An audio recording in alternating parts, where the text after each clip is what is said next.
Market లో invest చేసి మీ డబ్బులు డబుల్ చేసుకోవాలనుకుంటున్నారా? సుందరరామిరెడ్డి గారి లైవ్ సెమినార్ కి అటెండ్ అవ్వండి.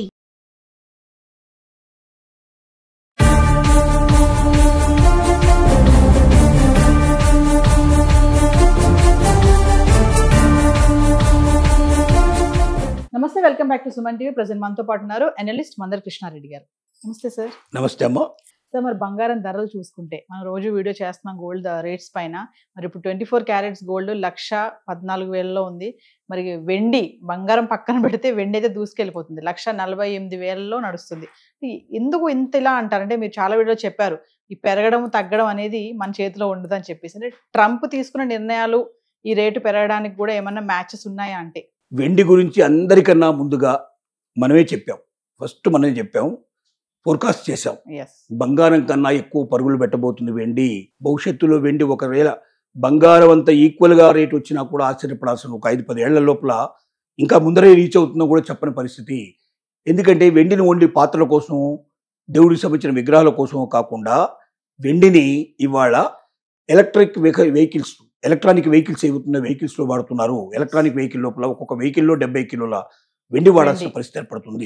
అలాగే సోలార్ ప్లాంట్ లోపల వాడుతున్నారు, కొన్ని రకాల ఔషధాల్లో వాడుతున్నారు. ఈ మధ్య దాని వినియోగం ఎక్కువైపోయింది. లక్షల వెహికల్స్ తయారవుతున్నాయి. అంటే 1,00,000 × 70,000 వేసుకోవాలి. 5 లక్షల వెహికల్స్ తయారవుతాయి. 70 కిలోలు వేసుకుంటే ఎన్ని టన్నుల వెండి కావాల్సిన పరిస్థితి ఏర్పడుతుంది. కాబట్టి ఓన్లీ దేవుడికి సంబంధించినవో, లేకపోతే పాత్రలకు సంబంధించినవో, లేకపోతే చిన్న చిన్న ఆభరణాల కిందనో వెండిని ఉంచుకున్నంత కాలం పెద్దగా దాన్ని ఎవరు పట్టించుకోలేదు. దానికి పెద్దగా రేట్ లేదు. అందుకే బంగారం 10 తులాలు ఎంత రేటు ఉంటుందో అంత తులం రేటు అంతే ఉండేట్టు, 1 కిలో వెండి రేటు దాదాపుగా దగ్గరగా ఉండే పరిస్థితులు ఏర్పడ్డాయి. కానీ ఇవాళ అది దూసుకుపోతుంది. అట్లా దూసుకుపోవడానికి కారణం ఏంటంటే దాన్ని అన్ని రకాలుగా వాడుతున్నారు. కాబట్టి భవిష్యత్తులో కూడా ఇంకా బాగా దూసుకుపోయే అవకాశం ఉంటుంది. డబ్బున్న వాళ్ళు ఎవరైనా సరే ఒకవేళ దాచుకునే పద్ధతిలోనే బంగారాన్ని అమ్ముకొని నేను కరిగించను, దాన్ని నేను పెట్టుకుంటాను, బాగా డబ్బు వచ్చినప్పుడు అమ్ముకుంటానన్న ఆలోచన ఉన్నవాళ్ళు బంగారం కన్నా వెండిని దాచుకోండి.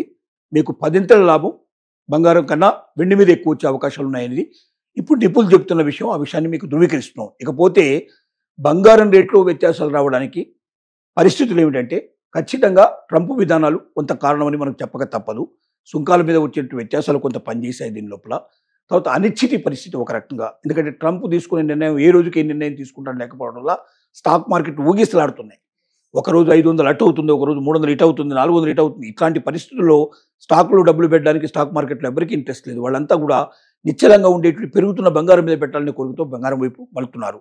అలాగే మన రూపాయి విలువ కూడా రోజు రోజుకు దిగిపోతూ ఉంది. మన విలువ ఇంతకు ముందు ఎప్పుడు లేదు. ఇంత దిగజారిపోయినటువంటి విలువ మనకు ఏనాడు లేదు. రూపాయి విలువ బాగా దిగజారిపోయింది, క్షీణించింది బాగా. ఈ క్షీణించడం వల్ల కూడా బంగారం మీద ఎక్కువ పెట్టుబడి పెట్టే ప్రయత్నాలు జరుగుతున్నాయి. అలాగే మనకు ఒక స్టాక్ మార్కెట్లు ఇవి కాకుండా డాలర్ కూడా పతనం అయ్యే పరిస్థితిలో ఉన్నది. కాబట్టి దాన్ని కూడా ఒక రకంగా కారణంగా తీసుకోవచ్చు. యుద్ధాలను కూడా ఒక రకంగా కారణాలు తీసుకోవచ్చు. ఇలా రకరకాల కారణాల వల్ల ఇది జరుగుతుంది. ట్రంప్ విధానాలు కొంతవరకు డైరెక్ట్ కాకపోయినా ఇండైరెక్ట్ ట్రంప్ విధానాలే మొత్తానికి కారణం అని చెప్పి కూడా చెప్పడానికి కొన్నింటికి కారణాలు అవుతాయి, ఇంకొన్నేమో ఆటోమేటిక్గా వచ్చినటువంటి కారణాలు. ఏది ఏమైనప్పటికీ ప్రస్తుత పరిస్థితి బంగారం పరుగులు పెట్టే పరిస్థితిలో కనబడుతుంది. వెండి అంతకన్నా ఎక్కువగా పరిగెట్టే పరిస్థితి ఏర్పడుతుంది. తెలివైన వాళ్ళు వెండిని అందుకొని బంగారం కన్నా ఎక్కువ లాభాన్ని ఆర్జించే అవకాశాలు పుష్కలంగా ఉన్నాయి. ఫైనల్ ఒక విషయం చెప్పండి. మరి దివాళీ వస్తుంది. దివాళీ అంటేనే ఖచ్చితంగా పండగలు అంటేనే బంగారంతో ముడిపడి ఉంటాయి కదా. మరి పండగల టైం కదా, ఏం తగ్గే ఛాన్స్ ఏం లేవంటారు. వాళ్ళు తగ్గితే ఎంతవరకు తగ్గొచ్చు అంటారు?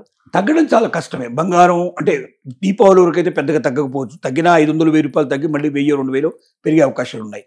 కాబట్టి దీపావళి వరకు కొనుక్కోవాలనుకున్న వాళ్ళు, పండుగల వరకు కొనుక్కోవాలనుకున్న వాళ్ళు మాత్రం డబ్బులుంటే అప్పు చేయకుండా, ఇంట్లో వాళ్ళని బాధ పెట్టకుండా, నిజంగా అవకాశం ఉంటే తీసుకుంటే బంగారం తీసుకున్నా వెండి తీసుకున్నా తప్పులేదు. దాన్ని మీరు ఆ రకంగా పెట్టుకుంటే ఆభరణాల రూపంలో కాకుండా, ఎందుకంటే ఆభరణ రూపంలో ఏమైతే మీకు 22 క్యారెట్స్ అయిపోతుంది. 24 క్యారెట్స్ ఆభరణాలు ఉండవు, మీకు 22 క్యారెట్సే ఉంటాయి. ఎందుకంటే దాంట్లో మళ్ళీ రాగి అవన్నీ కలుపుతారు కాబట్టి మిక్స్ చేస్తేనే కానీ అది మనం అనుకున్నటువంటి పద్ధతిలో ఆభరణం తయారు కాదు. అది దానికోసం ప్రత్యేకంగా తయారు చేస్తారు కాబట్టి ఆటోమేటిక్గా అన్ని కల్తీ అయిపోతుంది. కల్తీ అయిపోయాకే 24 క్యారెట్ 22 క్యారెట్స్ వస్తుంది. ప్లస్ మళ్ళీ దాంట్లో ఇవన్నీ తీసేసాక తరుగు ఇవన్నీ పోతే డెఫినెట్గా దీన్ని ఒకసారి 4 సార్లు నగమారిస్తే 4 పదులు దాదాపుగా 40% తగ్గిపోతుంది దాని వాల్యూ. అంటే అంత తక్కువ బంగారం వస్తుంది, అంత తక్కువ రేటు వస్తుంది మనకు. కాబట్టి వీలైనంత వరకు మనం దేనికోసం కొంటున్నాం? బంగారం రేటు పెరిగితే అది మనకు ఉపయోగపడుతుంది అనుకుంటే స్వచ్ఛమైన బంగారం కొనుక్కోండి, ఇంట్లో పెట్టుకోండి. కానీ ఆభరణాల రూపంలో తీసుకుంటే మాత్రం మీకు నష్టం కానీ లాభంగా ఎక్కువ ఉండదు. దీన్ని దృష్టిలో పెట్టుకొని కొనుక్కోండి. కొనగలిగే శక్తి ఉన్న వాళ్ళు కొనండి, అప్పు చేసి మాత్రం కొనకండి. Thank you.